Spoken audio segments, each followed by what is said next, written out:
Disclaimer: this story contains mature themes intended for adult viewers. Viewer discretion is advised. He thought he had me cornered on that sofa, breath uneven, pulse racing, control slipping through my fingers until the moment I decided to turn the storm back on him. The room felt smaller than it was, the air heavier. Every second stretched thin between us like a wire pulled too tight. I could still feel the imprint of his presence, the weight of him close, his hands firm at my waist, his voice low and commanding in a way that both unsettled and thrilled me. It hadn't started this way. It never does. It started with a glance held half a second too long, with a touch at the small of my back that lingered just enough to make my thoughts blur at the edges. And my husband saw it all. He was only a few steps away, standing near the window, fingers curled tightly around a glass he hadn't lifted in minutes, silent, watching, trying to understand whether what unfolded before him was a mistake, a test, or something far more dangerous. His eyes burned with questions he didn't dare ask. On the sofa, the tension shifted from subtle to undeniable. The other man moved with a confidence that felt deliberate,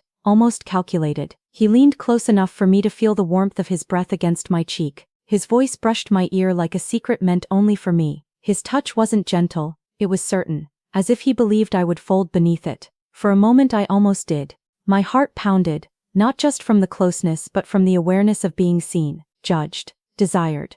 The weight of expectation pressed into my skin. There was something intoxicating about surrendering to the chaos of it, the raw pull of power, the unspoken challenge in his gaze. He thought dominance was about pressure, about being heavier, stronger, louder, but he forgot something important. I am not fragile. The shift happened quietly, not with force but with decision. I caught his wrist mid-motion, my breath steadied, my pulse slowed, and before he could read the change in my eyes I moved, not away, but forward, close enough that surprise flickered across his face for the first time. The balance tilted, his confidence cracked. I pressed him back into the cushions he had pinned me against seconds earlier. The storm didn't calm, it transformed. Now it was his breath that faltered, his hands that hesitated. My fingers traced lines of control instead of submission. The energy between us thickened, twisting into something unpredictable. Not gentle, not safe, but mutual. A game neither of us had rehearsed. Across the room my husband inhaled sharply. I didn't look at him right away. I didn't need to. I could feel the intensity radiating from where he stood. Confusion, disbelief, something darker threading through it. This wasn't helpless observation anymore. This was witnessing a line being crossed in real time. Watching power shift like a tide pulled by unseen gravity. The man beneath me searched my face as if trying to recover the upper hand. But I held his gaze steady, unflinching. The room seemed to pulse with every shallow breath, every restrained movement. It wasn't about force anymore, it was about will. And for the first time that night I knew exactly what I wanted. The silence grew louder. My husband stepped forward, just one step, as though drawn in despite himself. The charged triangle between us tightened, fragile and volatile. No one spoke. No one dared to break the spell. Because we all knew something irreversible hovered in the air. And the next move, whoever made it, would change everything. The silence stretched so tight it almost hurt. My husband's single step forward changed the air in the room. It wasn't loud, it wasn't dramatic, but it was deliberate. I felt it like a shift in gravity. Beneath me the man on the sofa swallowed, his confidence no longer effortless. His hands hovered at my waist, not gripping, not guiding, just resting there, uncertain for the first time. His eyes searched mine, as if trying to read whether this was rebellion, revenge, or something far more dangerous. I leaned closer, not enough to touch foreheads but enough to feel the warmth of his breath blend with mine. "You were so sure," I murmured softly, my voice barely more than air. His jaw tightened. "I still am." But he wasn't. I could see it in the way his fingers flexed, in the way his chest rose a little faster than before. Power wasn't about who was physically above or below. It was about who could hold the gaze without blinking. And I didn't blink. Across the room, my husband finally spoke. My name, low and strained. Not angry, not calm. Something in between. A warning wrapped in longing. That sound did something to all of us. I shifted slightly, my knee brushing the man's thigh as I adjusted my balance. The contact was accidental in movement, intentional in effect. His breath caught again. The energy between us thickened, almost visible, like heat rising from pavement on a summer night. "I didn't plan this," I said quietly, though I wasn't sure which of them I was speaking to. My husband let out a slow exhale, then stop. Two simple words, but they carried years of history, trust built carefully, arguments buried but never forgotten, nights that felt safe, and nights that didn't. The man beneath me studied my face at that. Not with arrogance now, but curiosity. "Do you want to?" he asked. There it was. The real question. Did I want to stop? My fingers curled lightly into the fabric of his shirt, not pulling, just grounding myself. The storm inside me wasn't just desire, it was frustration. It was being seen differently for the first time in a long while. It was the thrill of stepping outside a line I had drawn for myself years ago. My husband moved closer, close enough now that I could see the conflict in his eyes clearly. Hurt flickered there, but so did something else. Something that looked dangerously like fascination. "You don't have to prove anything," he said, his voice steadier than before. I looked at him then, really looked at him.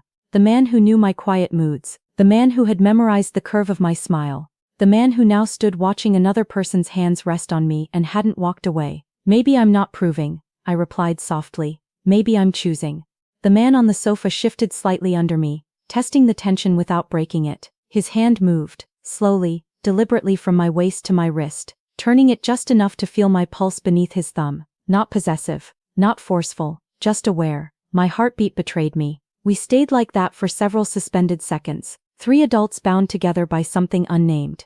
The room hummed with unsaid words. My husband reached us at last. He didn't touch me. He didn't touch him. He simply stood close enough that I could feel his presence at my back. Solid, familiar, grounding. "Look at me," he said quietly. I hesitated, and that hesitation said everything. Because I wanted both of them looking at me. I wanted the safety and the danger, the history and the unpredictability. The man who knew me, and the man who challenged me. The one beneath me lifted his chin slightly. "You're not as torn as you think," he whispered. Maybe he was right. Maybe the conflict wasn't about choosing between them. Maybe it was about choosing a version of myself I had kept locked away. My husband's hand hovered near my shoulder, not touching, just close enough to feel like a promise or a plea. The space between skin and skin felt electric. "Last chance," he said softly. But his voice no longer sounded certain, and neither was I. The next breath I took felt like standing at the edge of something vast, not falling yet, not stepping back, just suspended in the delicious, terrifying middle dot. No one moved, and yet everything felt like it was moving, shifting beneath the surface, cracking open old walls none of us had meant to touch. My husband's hand remained suspended near my shoulder. The other man's fingers still circled my wrist, his thumb resting lightly against my pulse. I was caught between them, not trapped, not forced, but suspended in a space that felt both intoxicating and fragile. "Why him?" my husband asked quietly. It wasn't anger in his voice now. It was something raw, something almost wounded. The question settled over us like dust. I slowly slid off the man's lap, though I didn't step far. My feet touched the floor, but the tension didn't ease. If anything, standing between them made it worse, more real. "It's not about him," I said, though even to my own ears that sounded incomplete. The other man rose from the sofa, adjusting his jacket, regaining pieces of his composure. But he didn't step away either. He stood close enough that I could feel his warmth at my side, a silent claim he wasn't ready to release. "Then what is it about?" he asked softly. I looked at the floor for a second, gathering words I had buried for years. "It's about feeling seen," I admitted. The confession was heavier than any touch. My husband's jaw tightened slightly. "I see you." "I know," I replied, "but sometimes being seen by someone new, it reminds you of who you used to be." Silence followed that. Thick, breathing. The truth was messy. It wasn't betrayal in the simple sense. It was hunger for something undefined, for risk, for the electricity of unpredictability. Marriage had given me safety, stability, love. But somewhere along the way the edges had softened. The other man took a small step closer, not enough to invade, just enough to shift the air again. His hand lifted almost unconsciously, brushing a loose strand of hair from my shoulder. The touch was barely there, but it felt like a spark landing on dry ground. My breath caught. So did my husband's. For one suspended second I thought he might lean in, thought I might let him. His eyes dropped to my lips, not boldly, not crudely, just instinctively, and my body responded before my mind could argue. A slight tilt forward, a fraction of an inch, too close. My husband moved then, not violently, not possessively, but decisively. His hand finally settled on my shoulder, warm and steady, a reminder, a claim, a plea. "That's enough," he said quietly, but his hand trembled. I closed my eyes for a second, overwhelmed by the pull from both sides. I wanted the kiss that hadn't happened. I wanted the safety of the hand grounding me. I wanted the chaos and the comfort at the same time. And that was the real problem. The other man stepped back first, Not because he didn't want it. I could see that clearly. His restraint was written across his face, in the tightness of his mouth, in the way he shoved his hands into his pockets to keep from reaching for me again. "This isn't simple," he said, his voice lower now. "And it won't stay contained." He was right. If we crossed that line, there would be no pretending it was curiosity, no rewriting it as harmless tension. It would fracture something permanent. My husband's grip softened, but he didn't remove his hand. "You think this is just about excitement?" he asked me. "Or are you trying to escape something?" The question pierced deeper than I expected. I pulled slightly away from both of them, creating a sliver of space, not freedom, just breathing room. "Maybe I'm trying to remember who I am when no one expects me to be anything."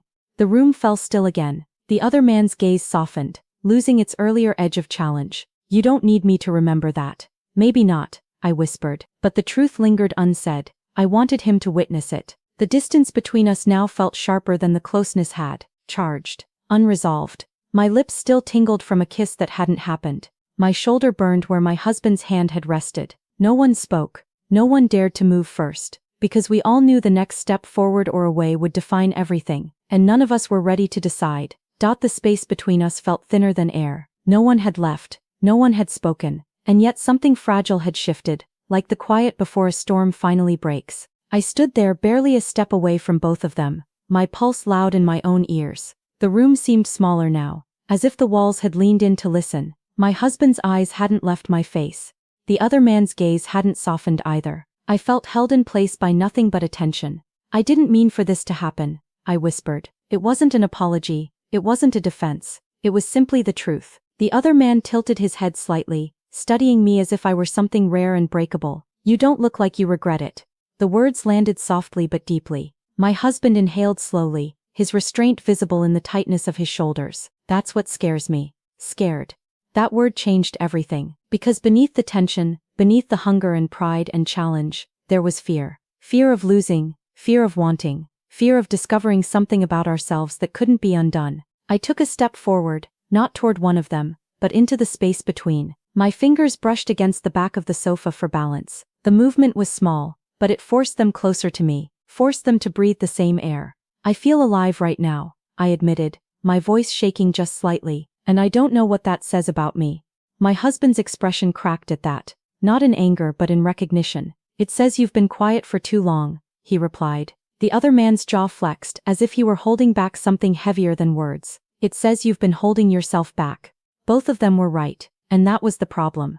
The silence thickened again. It wasn't awkward, it was charged. Every breath felt shared, every heartbeat echoed. The other man lifted his hand slowly, hesitating midair before letting his fingertips graze mine. Not a grasp, not a claim, just a whisper of contact. Electric. My body reacted before my thoughts could catch up. A sharp inhale. A tremor that ran through me like a current. It was nothing, barely skin against skin, and yet it felt louder than any embrace. My husband saw it. I saw him see it. He stepped closer, closing the final inch of distance behind me. His presence wrapped around my back without touching, his warmth seeping through the thin space between us. I could feel his restraint like a pulse of its own. "Look at me," he said again, softer now. This time I did. His eyes weren't accusing. They weren't defeated. They were searching, asking me to choose, to speak, to end this uncertainty before it swallowed us whole. But I couldn't, because in that suspended moment, with one man's fingers barely touching mine and the other's breath warm against my neck,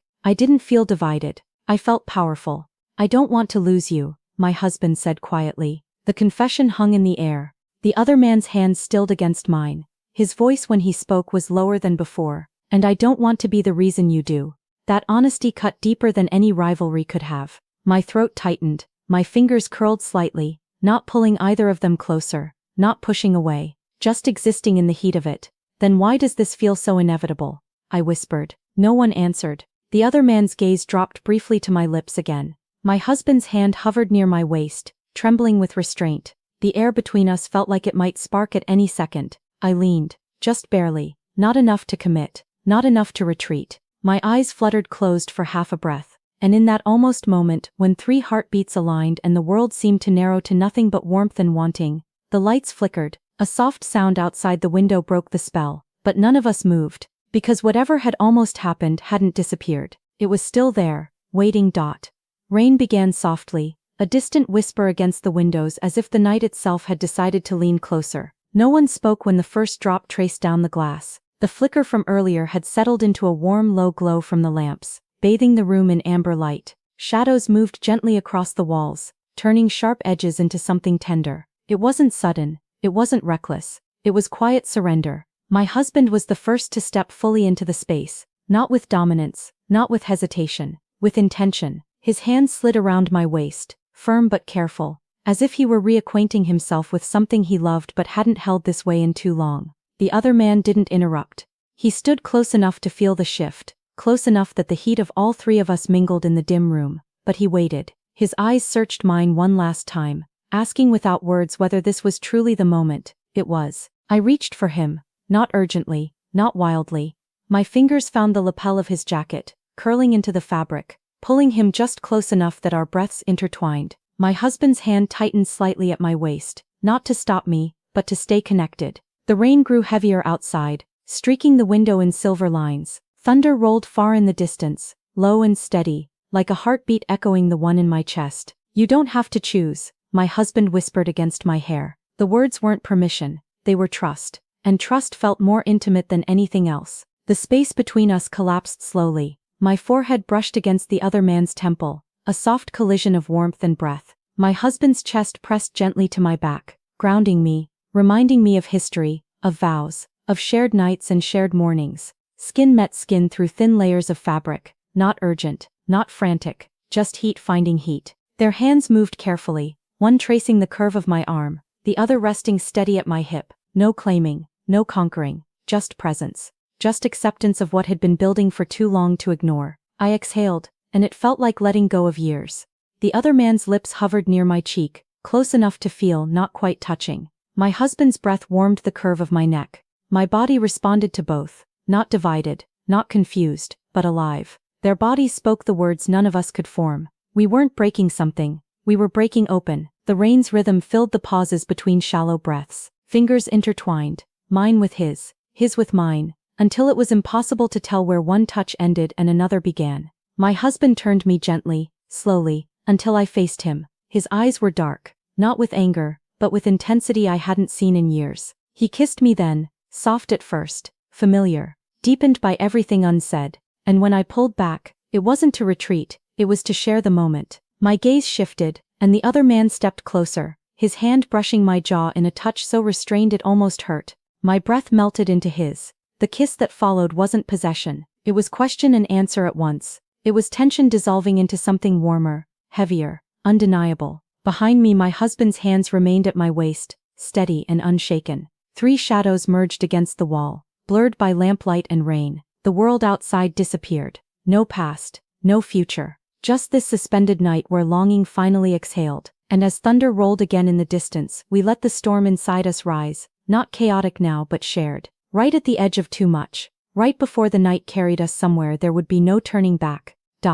Morning didn't arrive gently. It slipped in through the curtains in pale, unforgiving light, soft gold replacing the amber glow of the night before. The rain had stopped. The world outside looked washed clean. Inside nothing felt simple. I woke first. For a moment I didn't move. My body felt warm, heavy with sleep. But my chest carried a different weight, memory. The night replayed in flashes, whispered confessions, trembling breaths, hands that held instead of pushed away. Between love and recklessness, we had chosen something undefined. My husband lay beside me, awake but still. I could tell by the way his breathing wasn't deep enough for sleep. He stared at the ceiling, eyes distant. Across the room, near the window, the other man stood with his back turned, jacket already on, posture rigid. He wasn't looking outside. He was thinking. No one spoke. The silence wasn't awkward, it was reflective. Like standing at the edge of a mirror and seeing more than you expected.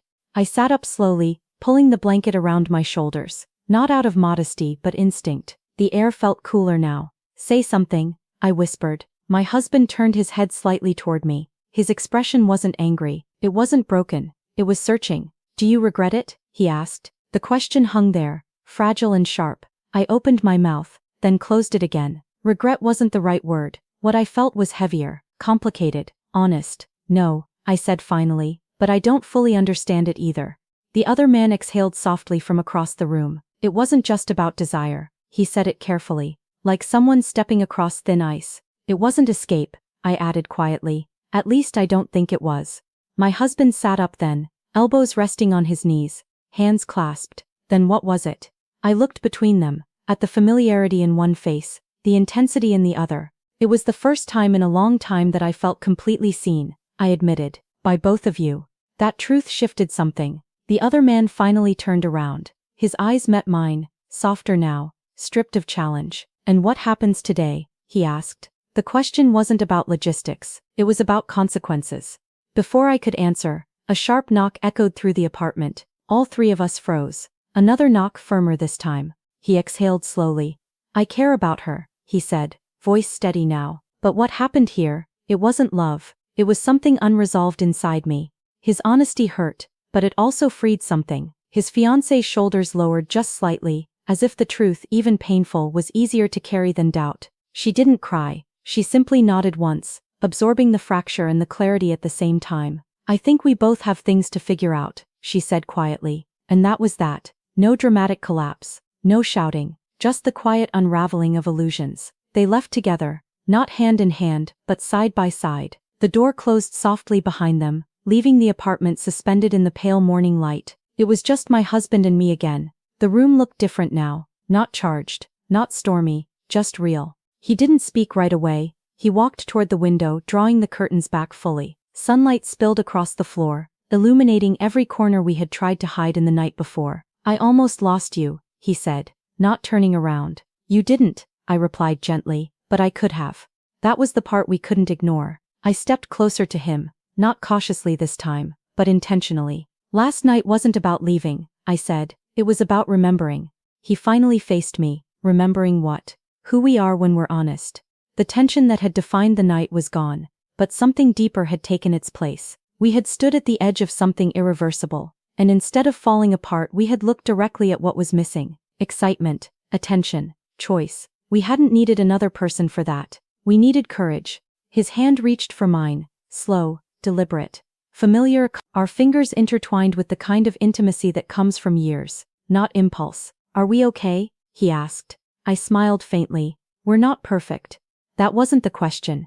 I stepped closer until there was no space between us. Yes, I whispered. We're okay. He leaned down, pressing his lips gently to my forehead. Not urgent, not desperate, just warm. A promise instead of a plea. I rested my face against his chest, listening to the steady rhythm of his heart. It didn't race like it had the night before. It didn't tremble with jealousy or fear. It was calm. Outside, the streets shimmered from the leftover rain. The world had moved on, unaware of the quiet earthquake that had shaken our living room. We should talk more, he murmured into my hair. We will, and we meant it. The memory of the other man lingered, not like a wound, not like temptation, but like perfume after someone leaves a room. A reminder of heat, of danger, of possibility. But when my husband's arms tightened around me, when his chin rested against the top of my head, I realized something simple and powerful. The storm hadn't broken us. It had shown us where the cracks were. And now in the soft clarity of morning, we chose to mend them together.